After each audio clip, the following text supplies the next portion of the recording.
It's the most wonderful time of the year.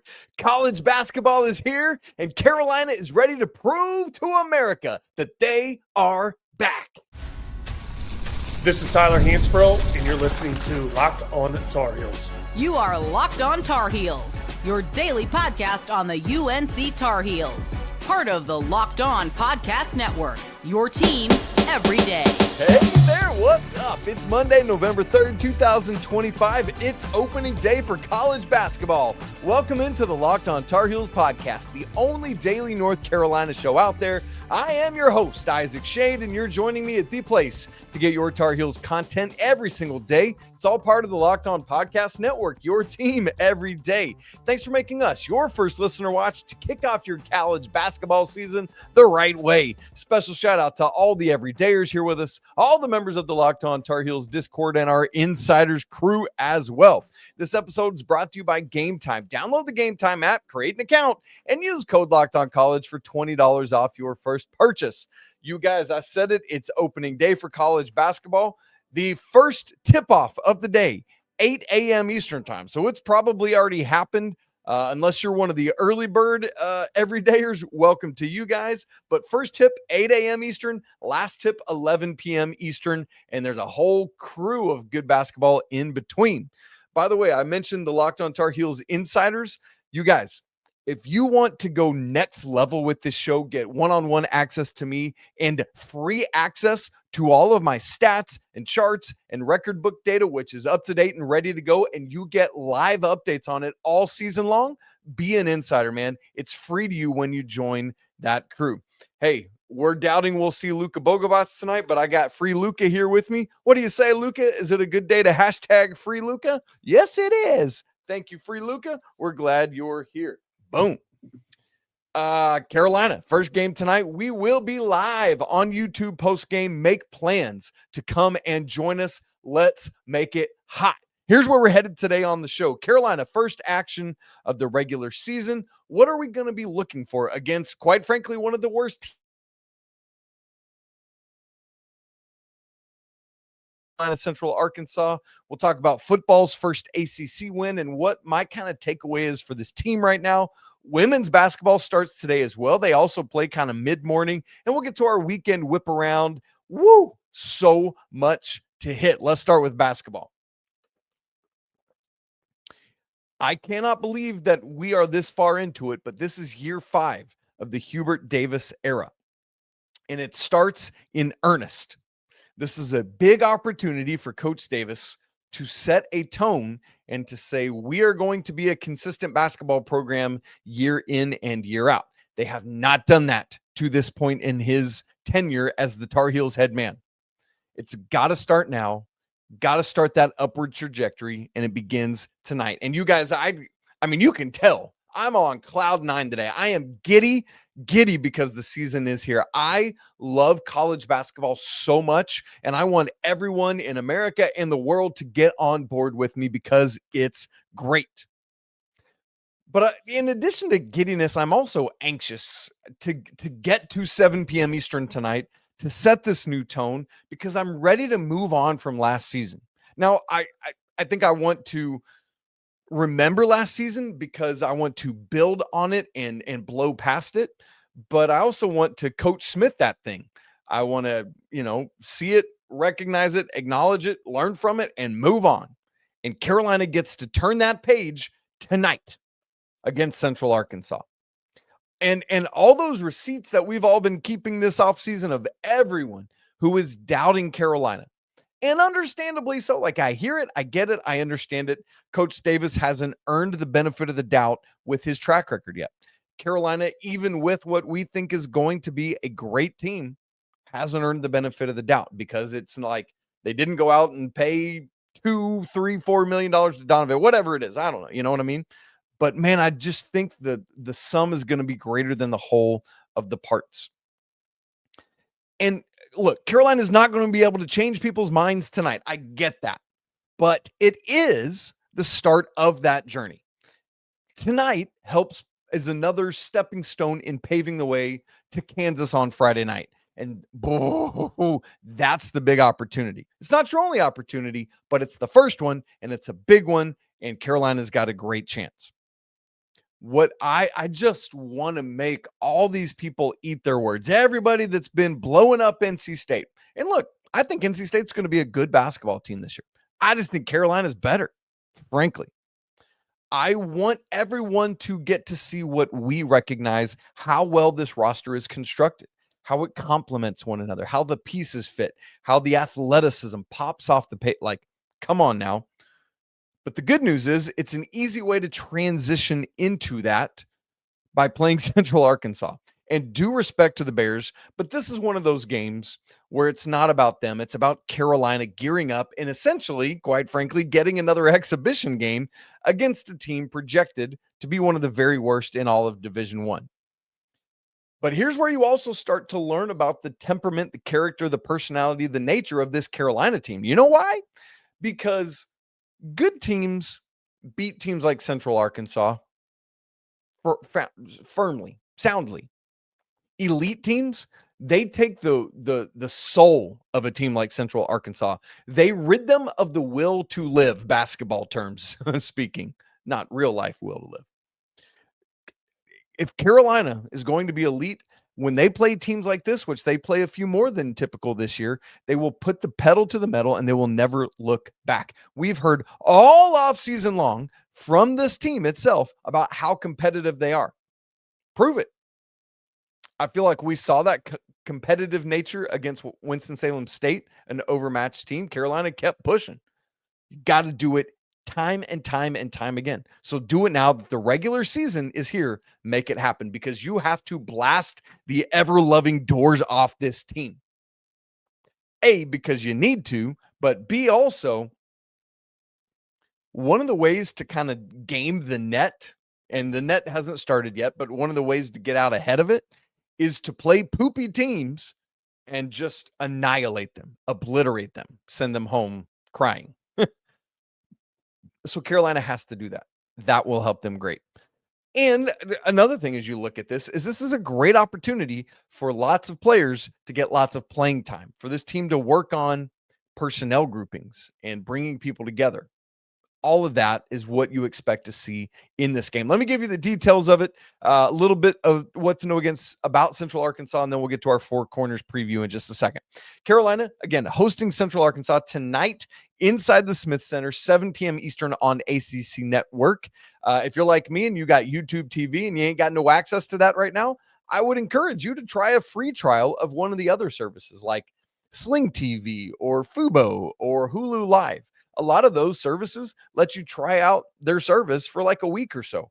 That would get you a week's trial, would get you this game, Kansas, and I guess the football game's on CW on Saturday, so that doesn't matter. But hey, that's a start, and it's something. And maybe by the time that runs out, YouTube TV and Disney have agreed to terms or something of that nature. Anyway, FanDuel, we don't have a line for this game yet as I record this, but the KenPom line has Carolina by 29. And again, they need to blow past that. This needs to be a 30-point or more victory. Little history of Carolina in season openers. They've won their last 20 straight season openers. The last time they lost was actually the national championship season of 04-05. They went out and lost to Santa Clara, if I remember correctly. And that was because they were without Ray Felton, who had gotten in trouble for some offseason dumb thing. I don't even remember, like playing in an impermissible pickup game. And so whatever, Carolina loses, and then they go on to win the national championship in year 2 for Roy Williams. 23 straight home openers Carolina has won, going for 24 tonight. This is the first time they've ever played Central Arkansas, whose coach, by the way, is John Schulman. He's in his second season. Coach Schulman was an assistant with Coach Lebo, Jeff Lebo at ETSU, and then was actually on Lebo's staff both at Tennessee Tech and UTC, Tennessee Chattanooga, last year.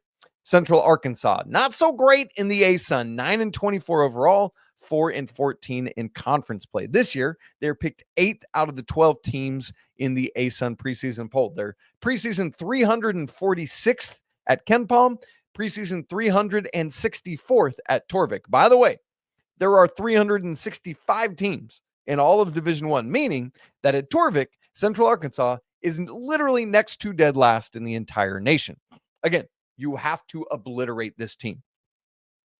Who to watch for Central Arkansas? I just want to point out one name is Cameron Hunter. He actually started his career at Central Arkansas, played 2 years there, was the ASUN Freshman of the Year, was off year with an injury, was at Wisconsin last year.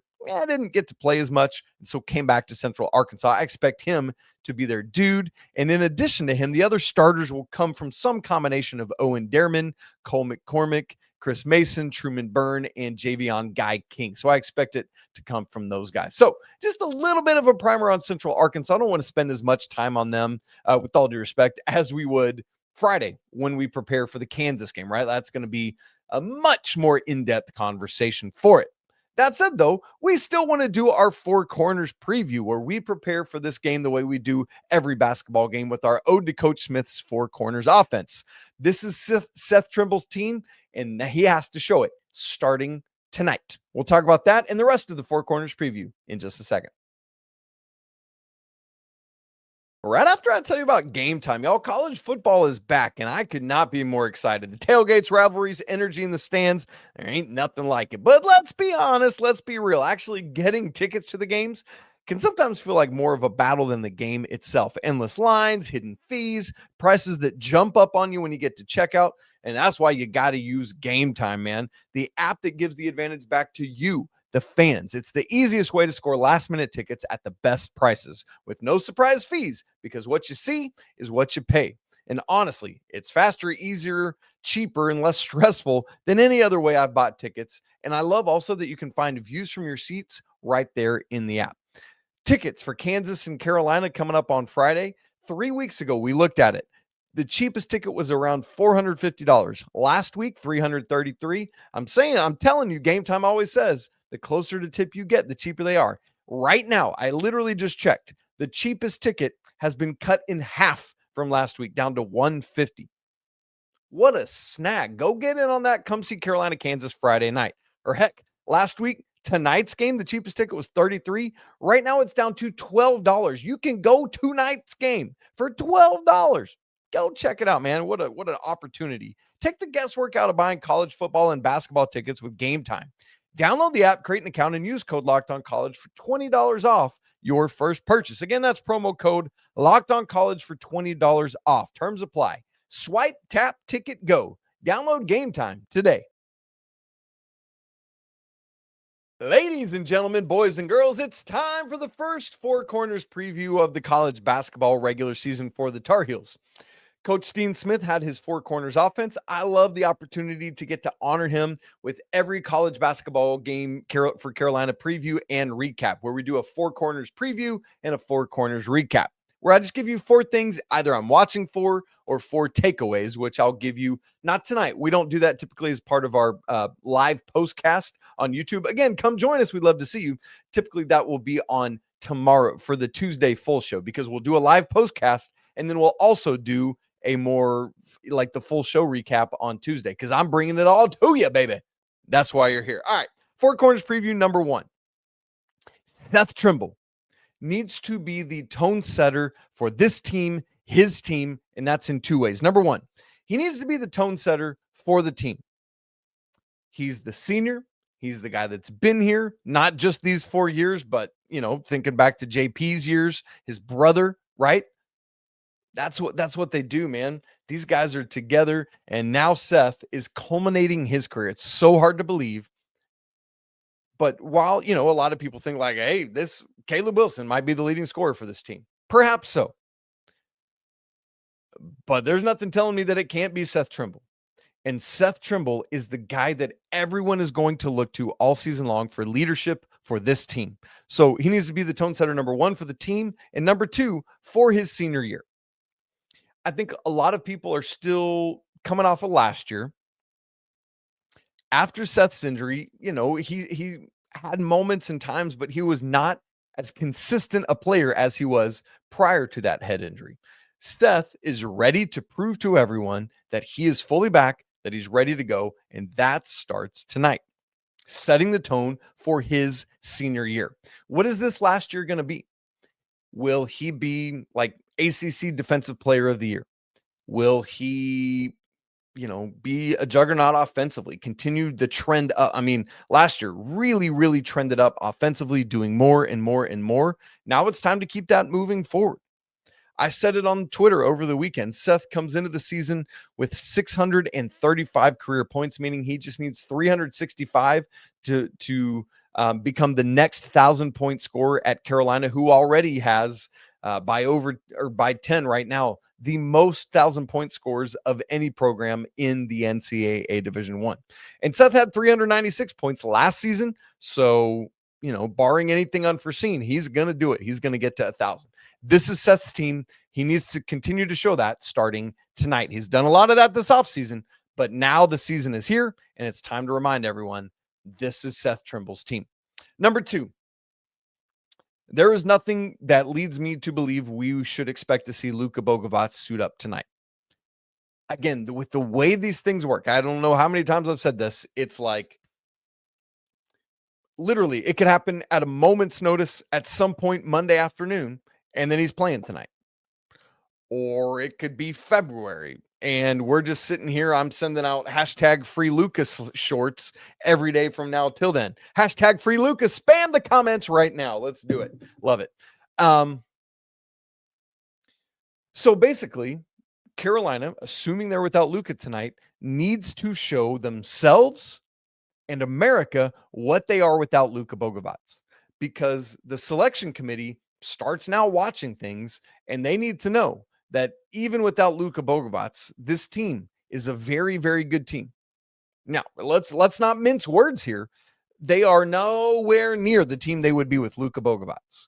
They're still good, but they're potentially not elite. But with what Luka brings, they can be and they will be. There was positive signs of that up in Salt Lake City against BYU, right? Where they essentially could have won that game even without Luka. They didn't. But you want to keep seeing those kind of signs. Like we are a great team even without him. And that's where the depth of this year's team comes into play.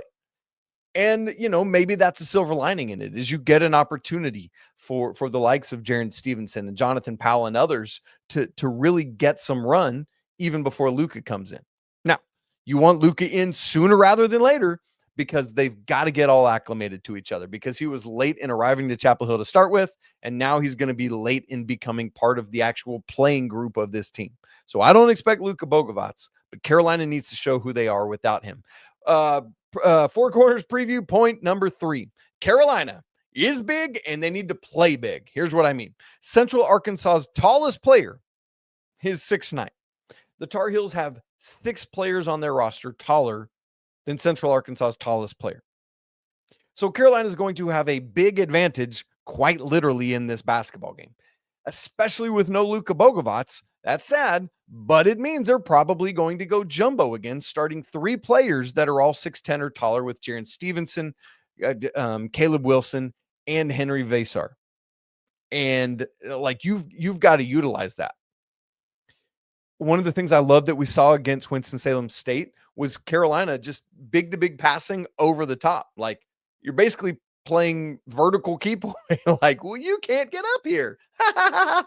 And throw it over your head. We saw that with Caleb Wilson dumping down to Henri Veesaar. We saw it with Zayden High, who led the team with 3 assists. And each of those were to a different player, all of whom were another big. That's what we need to see from Carolina. You're big, be big. Part of that is dominating the glass. Carolina beat Winston-Salem State on the glass by 20. That's what I'm looking for. Plus 20 or greater on the glass in this game. Again, Carolina is trying to prove to themselves and to all of us and to America that they are back from a rebounding standpoint, both defensively and offensively rebounding. That starts tonight. It needs to be plus 20 or greater. That's the rebounding margin number we're looking for tonight. So keep your eyes on that. And then the other thing I'll say with you are big, so be big, is live inside. That's not going to be your game all the time, but tonight it should be. Go to work on these guys. And if they double and triple team the post, kick it out and make them pay. That's what we want to see with this thing. All right. And then the fourth of the Four Corners preview, and the last one. It's time for the Caleb Wilson show to begin, baby. I wanted this Four Corners preview to be bookended with Seth Trimble and Caleb Wilson, because I think Seth is the heart and soul and leader of this team, but Caleb Wilson is, the biggest NBA prospect on this team. He's the one I expect to lead this team in points and rebounding and blocks, at least. And that show starts tonight. Yes, Friday night against Kansas is when a lot of America is going to be introduced to Caleb for the first time, although a lot of them maybe were introduced to him in the BYU exhibition. I guess we should recognize that. But this is a great opportunity to get the ball rolling, get your feet wet in your first regular season action. I'm sure he's excited, but I'm sure he's going to be nervous, right? There's going to be freshman nerves. That's just part of it, despite how experienced he is. But he too going to have that size advantage, and Carolina needs to take advantage of it. I cannot wait to see what kind of box score stat line Caleb Wilson puts together tonight. All right, there you go. That's the Four Corners preview. Seth's team. I don't expect Luka be big. And what's the Caleb Wilson show got in store for us? We'll look at that and more coming up tonight in the postcast that's live. Make plans to be there. Bill Belichick's football team had struggled mightily through the first part of this season. Could have easily thrown in the towel, given up, kept playing, but in heart and mind and fight, given up. But they have not. And now things are looking cautiously upwards. We'll talk about that, the women's basketball first game, and our Project 28 weekend whip around, all coming up in just a second. Right after I tell you about FanDuel, y'all, the NBA is back, and there's no better place to get in on the action than FanDuel, the official sports betting partner of the NBA. Even if you miss the start of a game, maybe you want to get in and ride the hot hand. Well, guess what? FanDuel has live bets on everything from who's going to score next to fourth quarter comebacks and more. And what you could do is even take all these live bets in real time and parlay them into a same game parlay for a shot at an even bigger payout. It keeps all of the games exciting because you got a little something riding on every one of them. How about this? Speaking of football that we're about to talk about, Carolina is favored by 9.5 points over Stanford at FanDuel right now. That is not something we're used to saying about this team, and it shows that not only we think they're getting better, but the books do as well. Right now, FanDuel is giving new customers $300 in bonus bets when your first $5 bet wins. So go ahead, move on over to FanDuel.com to sign up and play your game with FanDuel, the official sports betting partner of the NBA.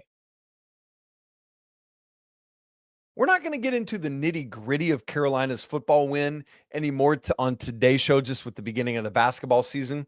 We did a lot of that in Friday night's live postcast. So if you want to check that out, go back and do it. I mean, it was a fun Friday night. And I know, look, Syracuse is bad. There's no way around that. They're playing a walk-on quarterback. But still, Carolina had to go out and do it. And they did. You guys, that's encouraging. They did. But here's the major talking point for me today. I said this on social media over the weekend, but I wanted to talk about it here as well. There's something I've really come to seriously admire about this UNC football team. I've been noticing it for a couple weeks, and with the win on Friday night, it came to full fruition. And so I thought this was the appropriate time to talk about it. What I admire so much about this team is that they have not given up. They have not thrown in the towel on a season that they could have very easily thrown in the towel on. Yes, they would have kept playing, and yes, they would have kept showing up, but the hearts wouldn't be in it, and the heads wouldn't be in it, and the will and desire to drive and grow and get better would not be there. Because it's like, man, we're just getting blown out by all these Power 4 teams. There's all these rumors about Coach Belichick leaving, all of that. It would be easy to just throw it in. So I've seen countless teams do that at all levels of sports in my life. And it wouldn't have been shocking or surprising if this team did the same. But instead, the opposite is true. They have trusted the process. They've trusted what the staff has been telling them. They've gotten better. They've grown. And now things are starting to look up. Again, I get it. The level of competition is not playing an SEC schedule. The last 3 games where things have been improving, It's been Cal. It's been Virginia, who, by the way, is the only actual undefeated ACC team. And Carolina was literally inches away from ending that. And then beating Syracuse. So not a murderer's row. But guess what? None of the teams ahead of Carolina are a murderer's row either. So it's not like they're lining up to play Oregon and Indiana and Ohio State over the course of the next 3 weeks, which, boy, that's all the Big Ten is crazy right now. Wow. Anyway, that's nuts. But what I want to say is good on the guys on the team for keeping their mettle, for trying and working and plugging away. But I also want to say kudos to the staff for keeping it all together, keeping the locker room together, because it would have been easy to have lost this thing. But they haven't. They've been pressing the right buttons. They've been saying, we're here, we're growing, we're getting better.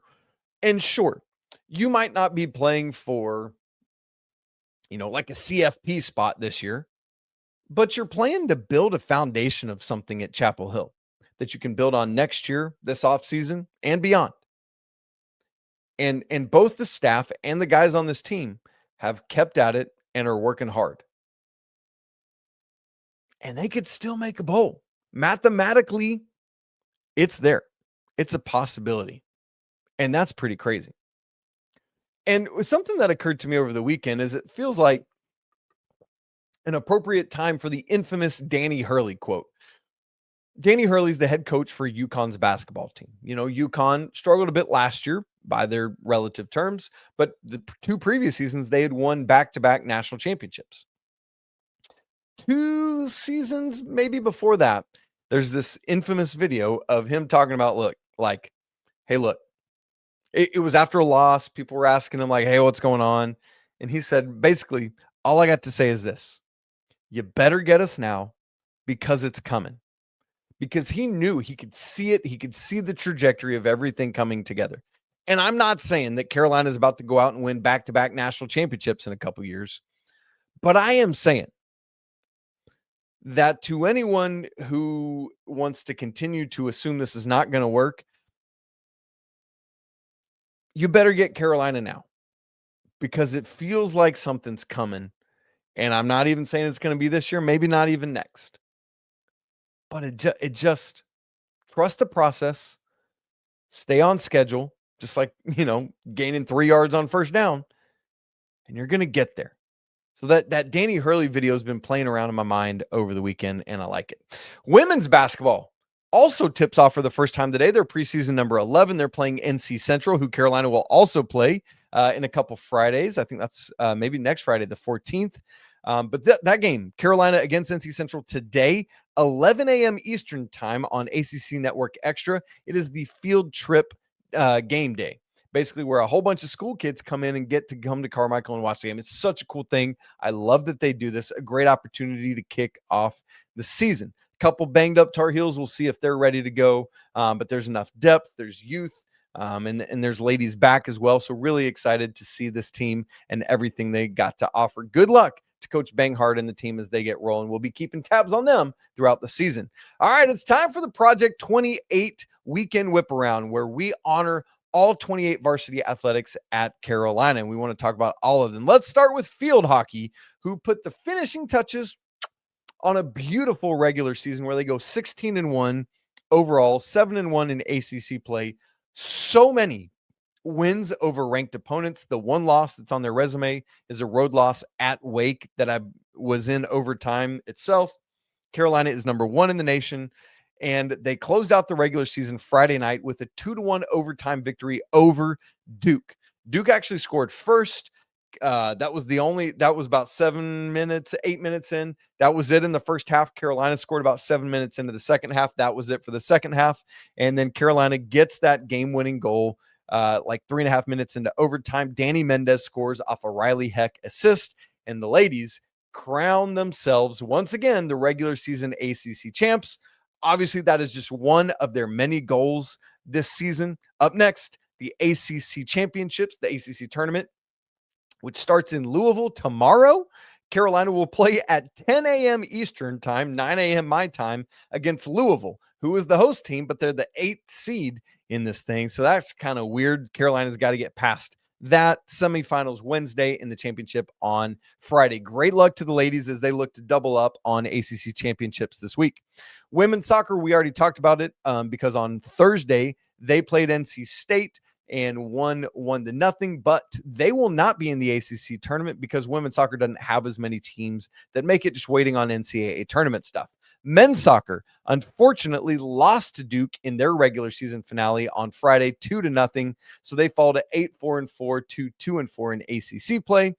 Their ACC tournament action starts on Wednesday up in South Bend at Notre Dame, 7 p.m. on ACC Network Extra. Carolina, the 9 seed, Notre Dame, the 8. The winner will go on to play Virginia, who is the top seed in the conference. Let's talk volleyball, you guys. We mentioned it on Friday's show, but Carolina had a tough weekend last weekend. They played Notre Dame in Louisville, beat Notre Dame, lost to number 8 Louisville. Close, great comeback effort. But then this weekend, Carolina was going to host number 7 SMU and number 4 Pitt. And I said on Friday's show, it's like, you'd love to find a way to grab at least one of these. Winning them both would be a dream. You just don't want to get swept. And I tell you, before I even say the results, if you haven't seen them, both of these matches were crazy competitive. Both of them came down to 5 sets. The good news is that Carolina took care of business early. They won the first one Friday night against SMU, 3-2 victory, went to the 5th set. It was just a flip-flop back and forth. Carolina won the first, SMU second, back and forth like that. SMU dominated the 4th set, 25-13. And I was like, dang, they're carrying all that momentum into the 5th set. That could be bad. Carolina was able to reset. Neither team led by more than 2 points in the 5th set, which is only played to 15. Carolina went on a 4-0 run to climb from a 7-9 hold to take an 11-9 lead.